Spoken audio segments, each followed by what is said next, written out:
Assalamualaikum warahmatullahi wabarakatuh. Hamdan syukran lillah sahabat pemirsa pelurah hormati dan saya mengatakan tim Anies Baswedan rame-rame meledek Prabowo, ejek Prabowo Subianto. Mereka mengatakan Prabowo seorang yang emosional, yang temperamental. Bahkan bila ada meja di hadapan Prabowo debat di malam, maka meja itu akan rusak digebrak oleh Prabowo Subianto. Enggak, masalahnya mereka yang ngomong itu semuanya mantan para pendukung Prabowo Subianto di 2014 dan 2019. Nah sekarang mengejek meledek Prabowo Subianto. Coba kita dengarkan tim Anies Baswedan yang menertawakan meledek Prabowo Subianto. Pak Ustadz, siap. ini kan semalam baru debat pertama ini, Capres. Ya, Capres dan Cawapres. Ya, Tapi Capres duluan. ya. Ini mungkin ada pertanyaan buat Pak Ustadz terkait Siapa yang soal. nanya nih, Bang? Saya yang nanya pakai Pak Ustadz. Saya yang jawab berarti. Ya. Siap. Bagaimana menurut Pak Ustadz Ya. soal pemahaman isu debat di debat pertama Capres semalam? Pemahaman isu debat semalam itu yang lebih relevan menyampaikan visi dan misinya yaitu Pak Anies. Oh, Pak Anies Ya, ya. Pak Anies. Dari antara tiga ini Pak Anies. Yang relevan sekali memberikan visi dan misinya. Jadi isu-isu yang disampaikan itu tepat sesuai tema yang diberikan oleh KPU. Oh, jadi terukur ya apa yang Terukur, disampaikan Pak betul. Anies di debat pertama semalam. Luar biasa. Jadi penyampaian begitu memang tepat sasaran. Tepat sasaran. Jadi ketahuan disitulah antara yang kaleng-kaleng dan bukan yang kaleng. Kaleng-kaleng ya.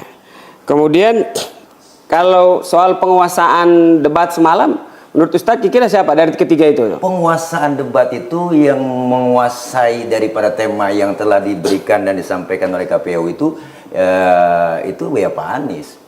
Kenapa? Karena beliau luar biasa ketika ditanya tepat jawabannya. Ya. Enggak muter-muter. Oh, ada yang muter-muter ya? Ada yang muter-muter, padahal sih tujuannya ke Bojong, yang nggak muter gitu, lo kemana gitu, ke Bekasi.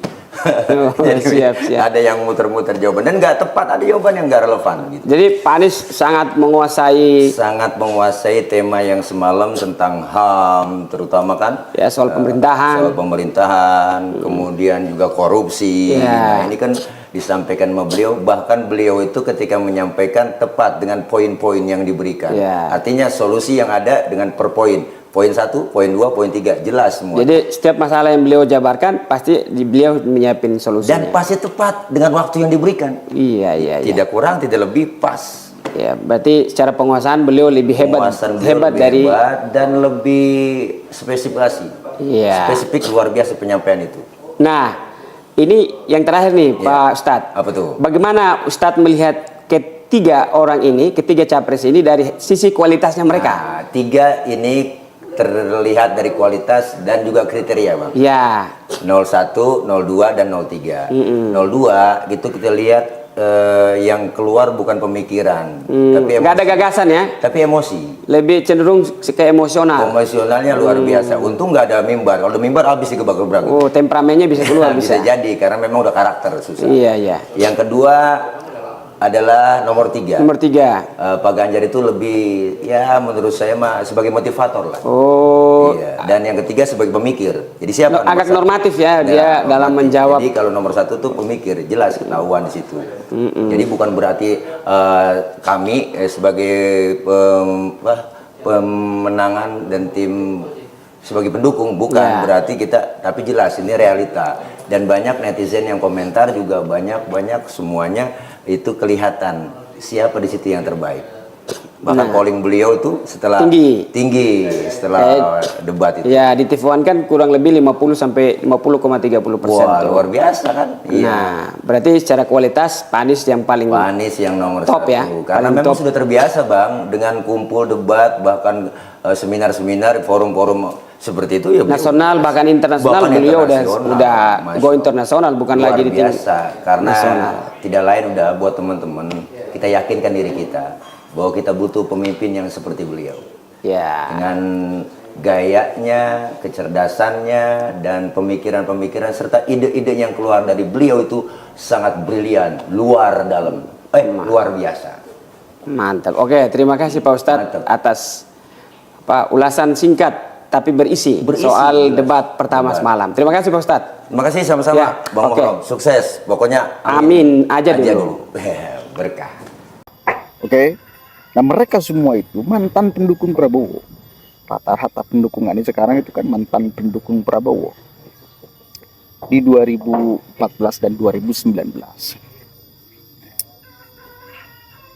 Sekarang kan yang tadi malam berdebat kemarin itu yang dihadap-hadapkan itu Prabowo Subianto dan Anies Baswedan.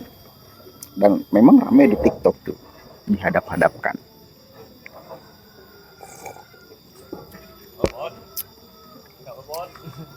Kencang banget. Yuk.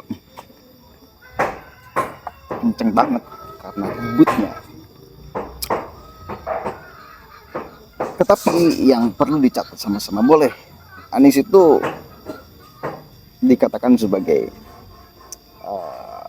menguasai cukup panggung ya karena terbiasa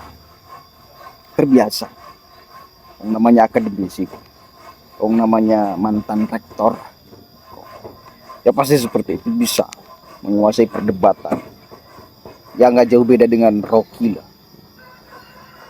Selalu saya katakan seperti itu, tapi kita mesti mengedukasi kepada masyarakat bahwa pemimpin itu bukan hanya cakap di dalam berkata-kata, bukan hanya cakap. Yang paling berat menjadi pemimpin khususnya di Indonesia itu mengeksekusi program, mengeksekusi permasalahan, turun langsung. Bisa kemudian bertengkar, melawan cengkraman asing. Itu. Dan pertanyaannya, berani nggak Bapak Anies? Jadi itu. Bentar nih, kurang cerah. Itu tugas paling berat sebagai seorang pemimpin. Karena selalu saya katakan, yang merumuskan sebuah kebijakan itu ada, pasti ada. Tim-timnya pasti ada, tim ahli dan lain sebagainya. Cuma sebagai seorang pemimpin itu harus kuat, ya, bersikap jelas.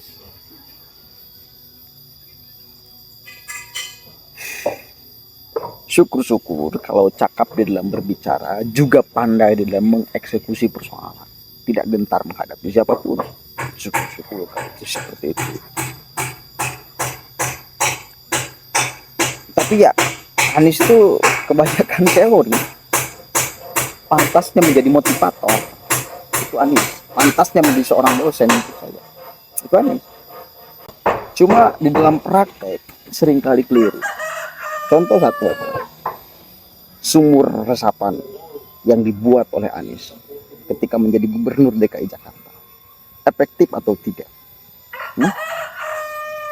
Teorinya dia kuasai. Alasan dia membuat sumur karena katanya air itu